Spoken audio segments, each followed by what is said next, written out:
This is newly released interrogation video of a teenager who killed his mom and stepdad inside their suburban home. We just received hundreds of never-before-seen crime scene pictures of this chilling killing that this teenager, Nikita Casap, left behind. The former student of the month at his high school lived with his parents' bodies for roughly 2 weeks as he plotted his escape. We're on the case, presented by Law and Crime. I'm Chris Stewart. Probably this one, yes. So I'm going to see if I can get you out of handcuffs. It's just going to be a couple minutes before I can figure that out, okay? Okay, cool.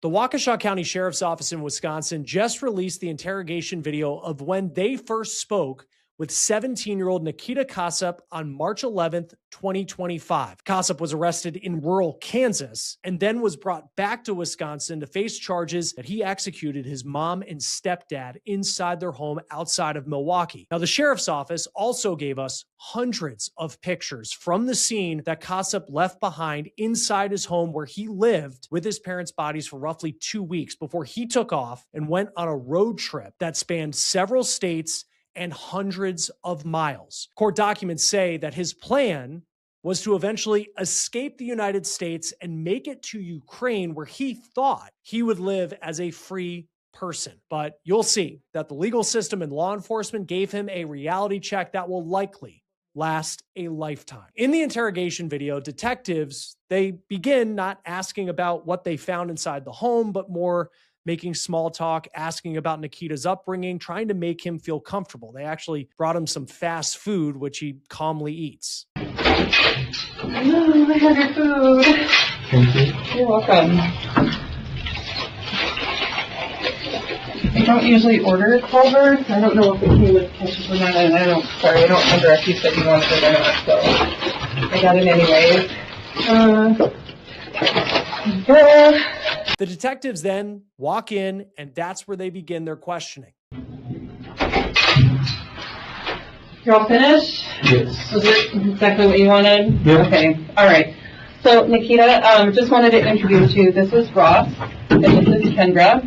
Nice to meet you. Hi, nice to meet you. Here's some water if you'd like. Nice to meet you. So there's also detectives here at the Sheriff's Department. The detectives start by asking about Nikita's upbringing, which is where we do learn a little bit of new information about the family dynamic inside the home. Can you give me you were born in Moldova, right? Yes. When? I've got... Yes. Is it Nikita? Yes. Do you want me to call you Nikita or something else? You can come with it. Okay. Do you have a middle name? I do not. So you're born in Moldova in 2007. Mom is Tatiana. Yes. Is your biological dad in the picture at all? Well, they divorced like in 2011 or something. 2010. How long did you live in Moldova? Until June of 2017. So for 10 years. Yeah. You remember it? Yeah. Yeah? Tell me about it. Well, just a regular childhood. Yeah. Okay.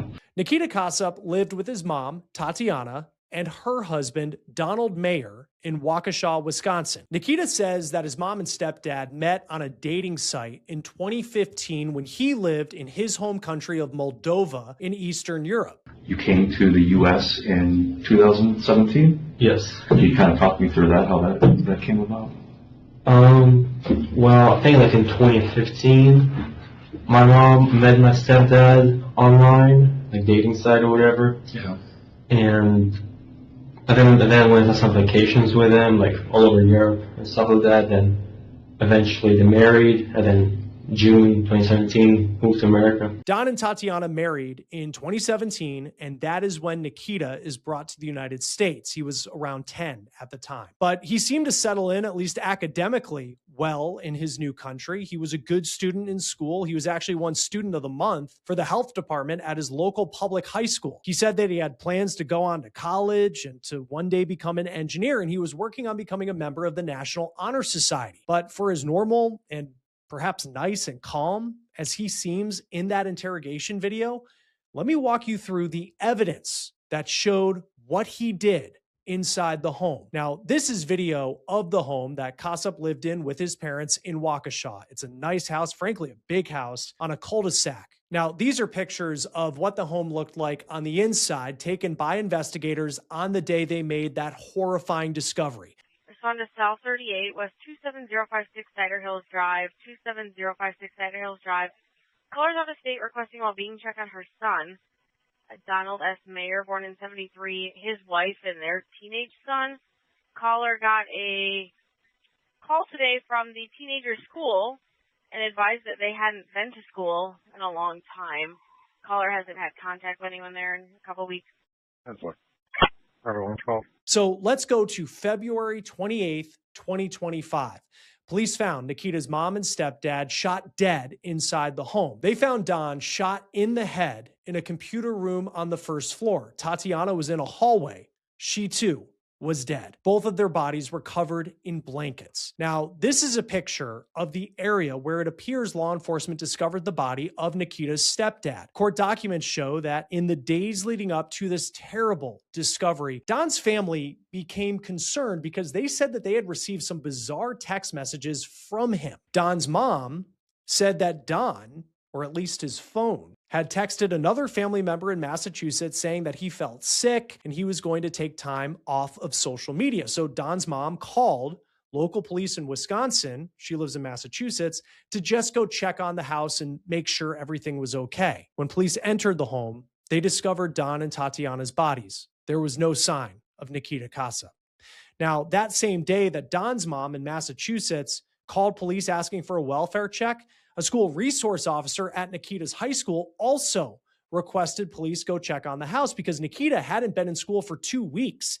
And to that point, he had perfect attendance on the year. Affirmative, and has perfect attendance, so it's really out of the ordinary. They've been out of school for a little over 2 weeks, and no one's called him out. And his teachers appeared to enjoy having him in their classes as well. One teacher wrote, quote, "Nick has a great work ethic and does not hesitate to find clarity when needed. He is a strong advocate for his success and works diligently to maintain a high level of rigor. He is very polite and works well both in a small and large group setting." Deputies also spoke with Don's boss, which said 3 days prior on February 25th, Don had texted that he was sick and couldn't talk on the phone. Then deputies spoke with a postman who told them that there was a vacation hold on mail at the family home. And then another major clue dropped, and this one was from a neighbor who had said 5 days earlier he saw Nikita Casap drive by in Don's VW Atlas. Nikita didn't have a driver's license, which the neighbor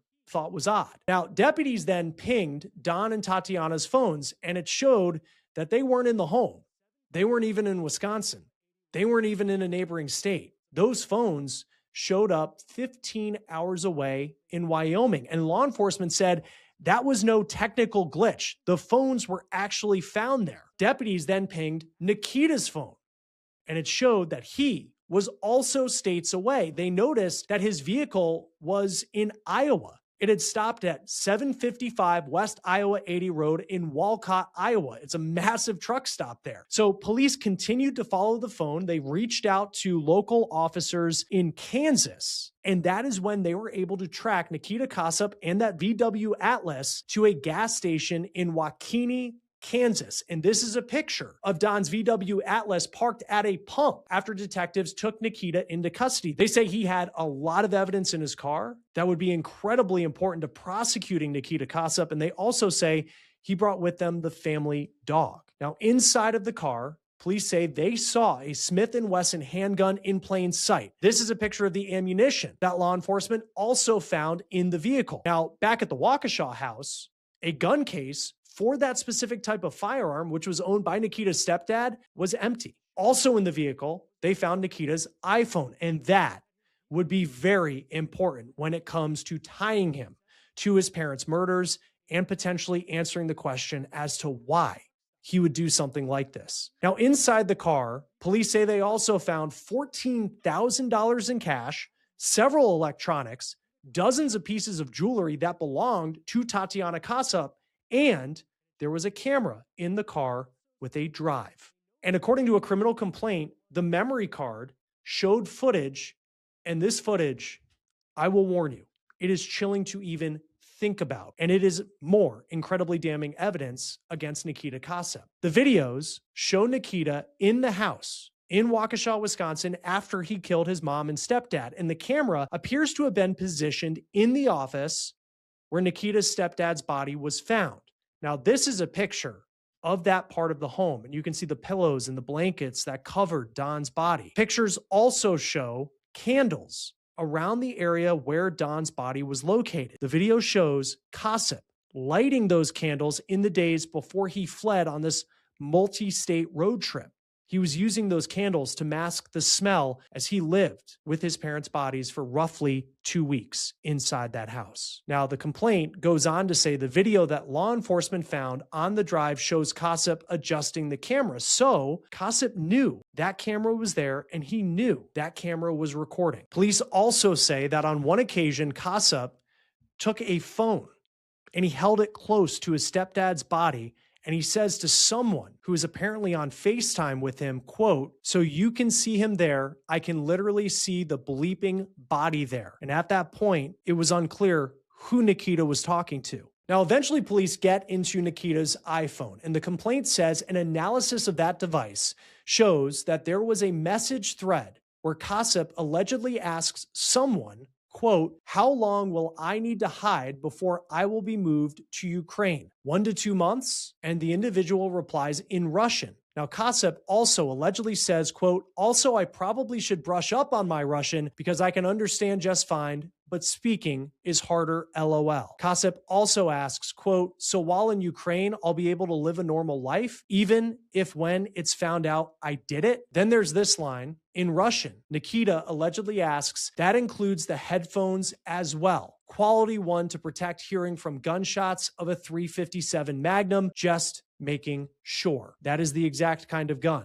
that was missing from Don's safety box in the home and found in the vehicle that Casap was driving when he was arrested in Kansas. Now, to this day, it is still unclear who specifically Nikita Casap was speaking to in these messages or on the phone when he was showing his dad's body on that video call. Law enforcement believe that Nikita killed his mom and stepdad around February 11th and then lived in the house with their bodies for roughly 2 weeks before he gathered items and took off on that multi-state road trip. He ditched his parents' phones in Wyoming and then drove all the way to Kansas where he was arrested. And those odd text messages that Don's mom in Massachusetts said that she received from her son's phone, those, they are believed to have been sent by Nikita Casap after the murder.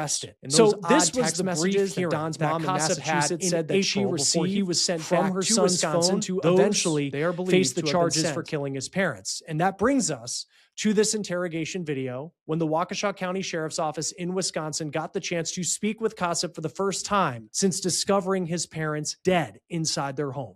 So you guys lived in Waukesha. You, your mom, and your stepdad. I know you guys got a dog, Toby. Yeah. Right? Yeah. In that same house in Cider Hills? Yes. Okay. Going to school, going to Waukesha West. How's West? How's high school? It's good. Yeah? Good grades. You do well? Yeah. What do you enjoy? I suppose history the most. Yeah? Okay. Anything you don't like about school?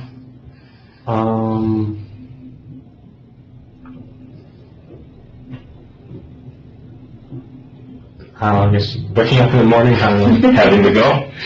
Every high school kid does, right? All right. You mentioned that you guys moved here in 2017. Do you have I said you don't have family in Moldova. Where do you have family? My stepdad's family is in Massachusetts. Okay. And my grandma, my mom's side, is in Italy. Is that Lydia? Yes. Okay. The family in Massachusetts, like, do you consider your stepdad's mom to be grandma? Like, do you refer to her as grandma, or is it kind of? I mean, I never even called my stepdad dad or father. Okay. So. Yeah. All right. So they're family, but maybe you're just not that close with them. Yeah. Is that fair to say? Okay. All right. Did you visit with them a lot, the family in Massachusetts? Yeah, every year, Thanksgiving. Or is it kind It is of? truly stunning to think of. I mean, I never even called my stepdad dad and or then father. see him So. just so calm. So they're family, but maybe you're just not that close with It's them. almost Yeah. as Is if that he fair was to seemingly say? unaware Okay. of the All right. Did you visit consequences with that them he a lot, would face the for family what in he did. Massachusetts? Yeah, every year, Detective like even Thanksgiving. asks Nikita as they're making small talk what he thinks his future will be. I mean, at school, at high school Spanish, but just basic stuff. So. Okay. So what do you speak fluently? Just English? Do you speak And Russian. Russian fluently? Yeah. Anything else? No, that's it. Okay. Yeah, I don't know. I know English, that's it. Yeah, I took Spanish too, but I didn't retain any of it. Are you in any clubs at school? Yeah. The environmental club, Okay. the, like Interact is called. So basically like local community type of, volunteering. Oh, okay. Then, FBLA. What's that? It's like, it stands for like Future Business Leaders of America. Oh, And there's okay. different like things you can choose, like different, events or topics. And I choose cybersecurity one. Okay. Is that like a resume builder type of thing, a good thing to have on your resume? There's like, an exam you take, and there's like, regionals and state and nationals. Oh. To the regionals, I got second place. Oh. So. Is it a team thing or is it just you individually? Well, the cybersecurity one is individual, others, some teams, some. Okay. Well, that's cool. When did you do that? I was like, well, it was this year, like February or. Okay. Well, cool. Congratulations. That's pretty good accomplishment. And I was in the process also of joining National Honor Society as well. Okay. Grades are really good then, Yeah. obviously? Okay. Where do you rank? Grade, it's okay. Where do you rank in the class, do you know? Third. That's pretty good. All right. What's the plans after high school? I was thinking Madison. Yeah? For what? I was thinking something STEM related, maybe engineering. I wasn't entirely sure. Like, what is the, like, if you're thinking of a dream job, what is it? Don't know yet? Hard question. Yeah. Most kids don't know when they go through college. Engineering. That's a lot of math. Are you a math lover? Yeah. Okay. It's a lot of math. Math seems hard to get into, but you've got the grades. You know, in this part of the interrogation video, even though it really has nothing to do with the criminal case and what will be used to prosecute Nikita Casap, it just really stands out to me watching how calm Nikita Casap is answering these questions and how he even gives an answer about where he seems to think his life will head after this conversation with law enforcement, thinking that he would one day go off to the University of Wisconsin. His dream job would be an engineer. And he's just so calm as he's answering these questions. It seems as if he believes that he has a future beyond prison based on what he did inside the house. So this small talk about where he came from, his upbringing, his family dynamic, his future plans for college, that goes on for about 10 minutes. But then eventually detectives decide it is time to get down to business. I kind of want to talk to you about why we're here today, Nikita, and like, you know, why you're out in Kansas and what happened, okay? I really want to know why you left that, your house, what the plan is, okay? Before I ask you any questions about that, I need you to understand your rights. Has this been read to you before, your rights? The Miranda rights? Yes. Yeah. All right. Do you have any questions before I read them to you? No. And again, we have a feeling like we know what happened and when it happened. We have no idea why this happened, okay? The only one who knows why is you, and why you were out in Kansas and why you left, okay? And I'm really hoping you talk to me about why this happened, more than what, all right? This is your story. No one knows it. I don't want to tell you why this happened. I don't want to put words in your mouth and say, I think this is why it happened, or she thinks this is why it happened. Or we look through different phones or web pages or social media, what have you, and we just make a guess and we say we think it's because of this. All right? You're the only one that can tell us why. And I promise you, I do want to know. More than anything else, I want to know why. All right? While we're talking here, you can answer any of the questions I ask. You can answer none of them. If you need to use the bathroom, use the bathroom. If you want to have a drink, have a drink. If you want some food, I'll get you food. Okay? If you just want a break and you want to sit here by yourself for a little while, don't get that. Okay? All right. Nikita, before I ask you any questions, I want you to understand what your rights are. Okay?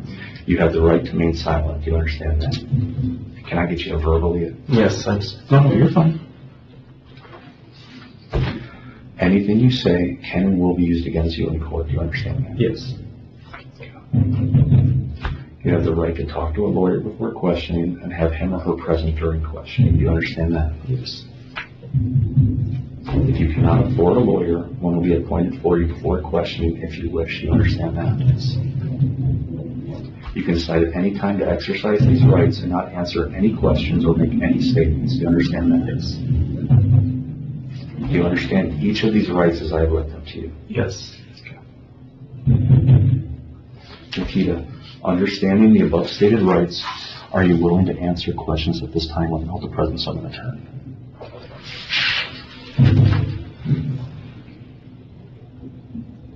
And like I said again, if you want to see what questions I ask and choose not to answer those, you can. If you want to answer all of my questions, it's up to you. This is your show. So can I say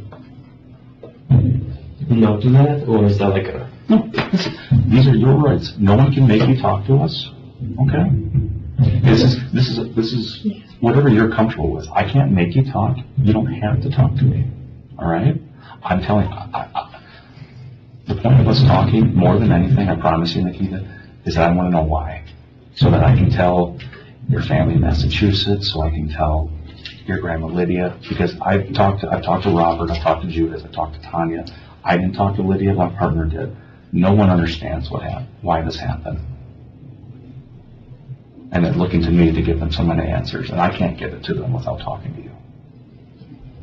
So you can tell me you don't want to talk. Yeah, I think I'd rather first talk to an attorney. Okay, that's your right. Do you have any questions for me? I do not. Okay. All right, just hang tight again. If you want one of those, by all means, you can have it. All right? Okay. All right. Thank you. You got it. There's water too for you. Thank you.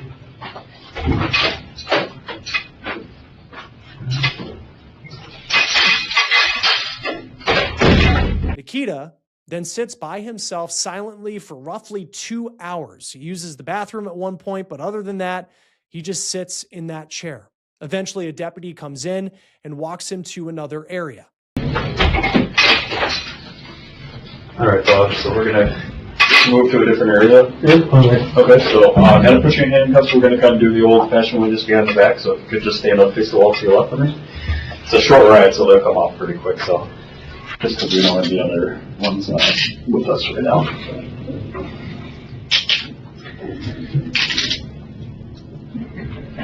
Was too tight or anything? No, that's fine. You all right? Okay. Yeah. All right, we're just going to go back out to that car you came in. Now there's that short drive, okay? How does we get? Yeah, I don't know. You're good there. That's fine. And that's the end of the conversations that we have between Nikita Casap and the detectives. But the details of what drove this violence, those details were just starting to come out. Now, let's talk about a motive. According to investigators, Casap killed his parents to get the financial means to kill President Trump, overthrow the U.S. government, and to commit several terrorist attacks. Now, the Waukesha County Sheriff's Office looked through Casap's phone, and they reportedly found some disturbing conversations in Russian with not just the ones we were talking about, the messages that were being sent on a thread when he was showing off his dad's body inside of the house. But they also say there were conversations in Russian on TikTok, as well as the platform Telegram. And that's one that bills itself as a place for free speech, but it can be controversial because of the alleged criminal activity that can be on it. The FBI was involved in this investigation, and they say that Casap had material on his phone related to something called the Order of the Nine Angles, which the agency says is a network of people with neo-Nazi, racially motivated extremist views. It's known as 09A, and it advocates for the use of violence and terrorism to overthrow governments and destroy modern civilization. Now, the warrant says between February 14th and 24th, the days after Casap allegedly killed his parents and was living with their bodies in the house, Casap had messages on Telegram in Russian that said, quote, "Reply to them all and say you got sick," as well as drag them to the basement. I want you to remember those text messages that Don's mom in Massachusetts said were just bizarre. and so bizarre that she ended up calling police in Wisconsin to go check on her son. And then you see, apparently, someone in Russian telling Nikita Casap to send those messages as he continues on with this plot. The FBI apparently had already made contact with the Casap family back in 2023 related to online activity by Nikita. Now, we still, to this day, do not know a lot about that meeting, but we do know that federal agents talked to Nikita's family in November that year. Agents say that Nikita Casap, who went by the username Awoken on TikTok, he had conversations with someone else about the racist ideology of the Order of the Nine Angles, or 09A. This was in December of 2024, roughly 2 months before his parents were murdered. Nikita tells another user that he talked to a girl about the ideology and she was, quote, pretty chill about it. And he said if his parents were to find out, quote, they would take away my phone if they did, especially since FBI visited, LOL. Authorities also found Casap talking on Telegram under a username Accelerationist. And on January 21st, which was less than a month before his parents were killed in 2025, Nikita was reportedly talking with someone about a terror attack, asking, quote, what country do you think will get the blame for this? With an unknown user replying, Russia will be blamed for it. This is the goal. Nikita then goes on to say, quote, when the time comes for me to send my manifesto to you so you can spread it online, should it be PDF? And also, you won't anyhow change or modify the manifesto? The FBI says they found a manifesto. It's 3 pages long, and it talks about killing the president of the United States to create a political revolution to, quote, save the white race from, quote, Jewish-controlled politicians, with the final page having images and words praising Adolf Hitler. Quote, as to why specifically Trump, I think it's obvious. By getting rid of the president and perhaps the vice president, that is guaranteed to bring in some chaos. And not only that, but it will further bring into the public the idea that assassinations and accelerating the collapse are possible things to do, end quote. These are lines from Nikita Casap's manifesto. Casap would later write, quote, as a side note, the other attacks that may occur, what they are, who they target, I have no idea, even if they are same ideology as I. Point being, this manifesto is specifically for the attacks that targets Trump, end quote. Now, as far as that money, the $14,000 in cash and the jewelry that were found in Don's car that Casap stole and then where he was arrested in Kansas, it appears that Casap wanted to use that money, which he was able to obtain by allegedly killing his parents, to buy a drone that he would reportedly use in a terror attack. In another Telegram conversation, Casap speaks with the user Angel of Death about a drone with a dropping mechanism. Casap allegedly asks about caring for a drone, and the user tells him that the amount would cost between $1,200 and $1,500. And they also allegedly talk about an improvised explosive device. Casap also asked for headphones that could protect his ears from the sound of a .357 Magnum, the gun that he used to kill his mom and stepdad. Now, it's important to note that Casap reportedly talked about paying in Bitcoin because in previous court appearances, state prosecutors said that he stopped at a Bitcoin vending machine on his multi-state drive after allegedly killing his parents. Initially, Nikita Casap pleaded not guilty to 2 first-degree intentional homicide counts, as well as 2 counts of hiding a corpse.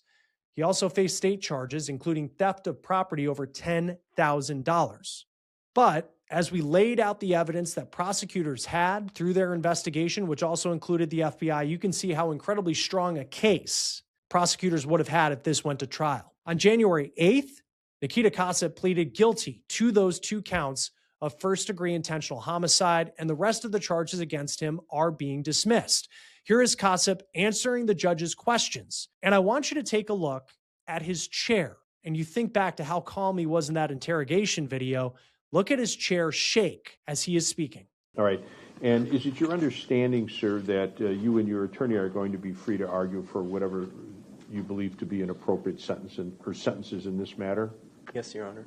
And is it also correct, sir, that you and Mr. Raffel have discussed the parameters, that is, the extent of the sentences? That is, if you're found guilty of these 2 counts of first-degree intentional homicide, on each count it carries with it a sentence of life imprisonment without the possibility of extended supervision. Do you understand that? Yes, Your Honor. But on the other side, there is an option where the court could allow for extended supervision eligibility, not a promise of it, but the opportunity or eligibility for extended supervision after 20 years you've served on each sentence. You understand that? Yes, Your Honor. So it's not a minimum, but it's the possibility exists for extended supervision after 20 years on each sentence. You understand that? Yes, Your Honor. All right. And you feel that Mr. Raffel's explained that to you adequately? Yes, Your Honor. All right. I'm going to talk to you now about some of the other aspects of this plea questionnaire and waiver of rights form. Mr. Raffel, you have a copy of it in front of your client? I do. All right.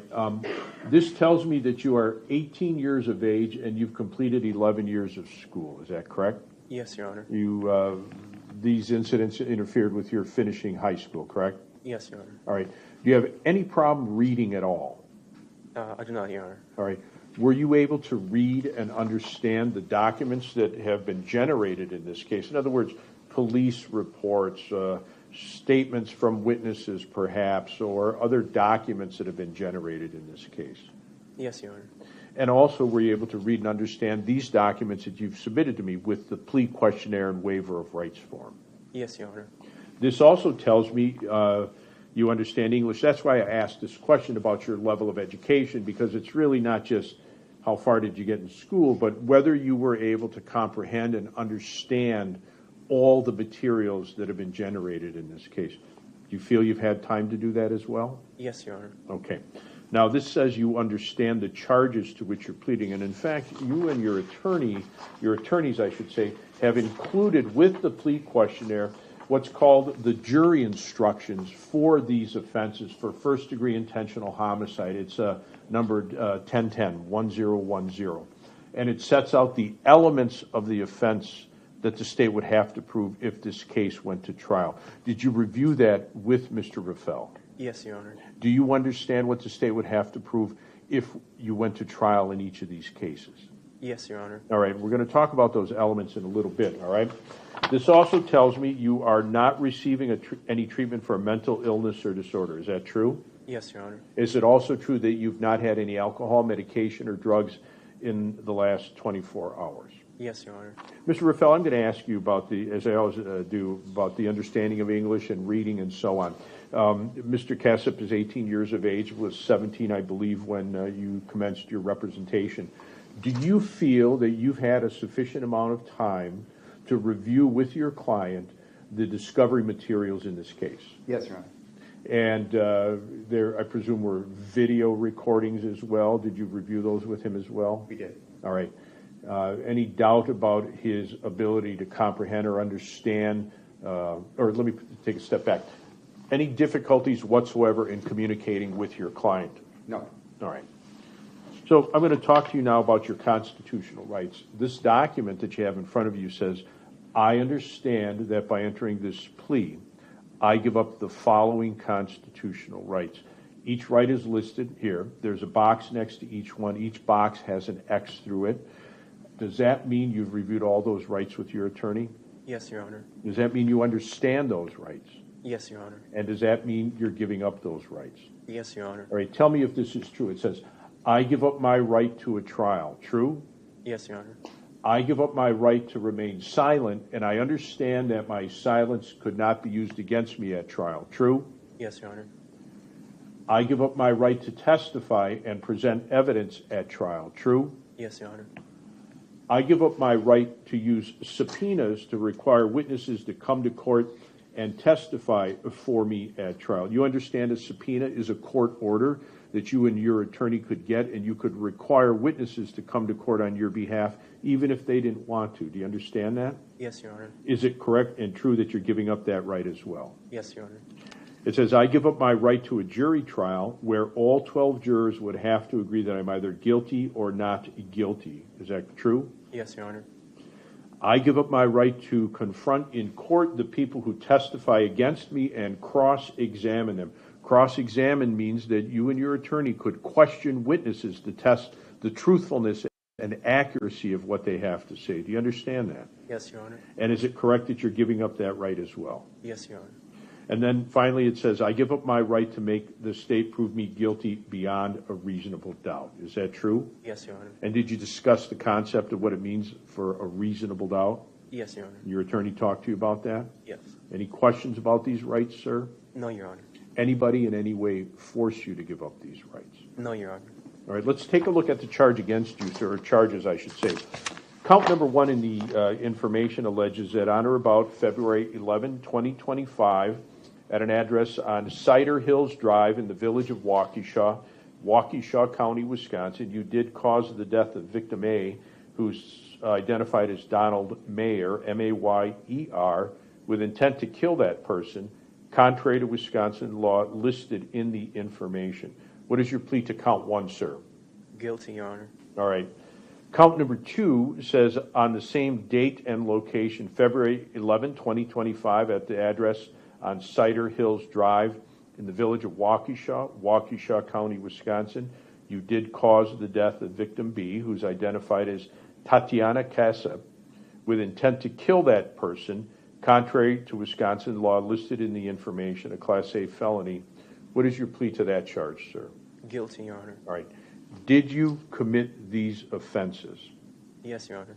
So as to count number 1, as to Donald Meyer, did you intentionally take some action? My understanding is that you used a handgun, a pistol, or a revolver, and you shot him and caused his death. Is that correct?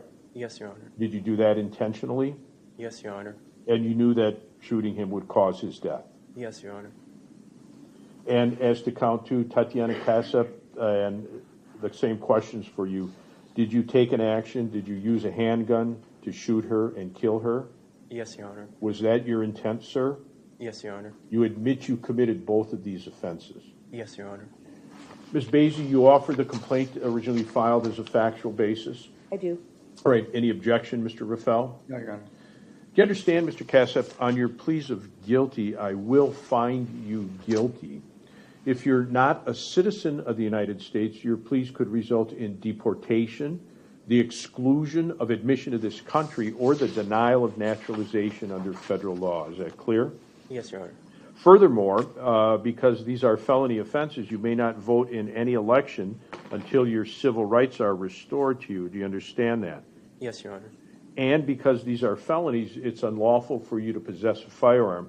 If you ever possess a firearm, you could be found guilty of a serious offense resulting in up to a 10-year term of imprisonment and a $25,000 fine, or both. Do you understand that? Yes, Your Honor. Furthermore, this is a violent felony. It's considered, of course, a violent felony. Therefore, it is unlawful for you to possess body armor as well. Clear? Yes, Your Honor. Also, where these charges, the other charges, are going to be dismissed and read in, it means I'll consider that you committed those offenses. I'll hold you responsible for them, but you will not be found guilty or sentenced for them, although I could also order that you pay restitution as well. Do you understand that? Yes, Your Honor.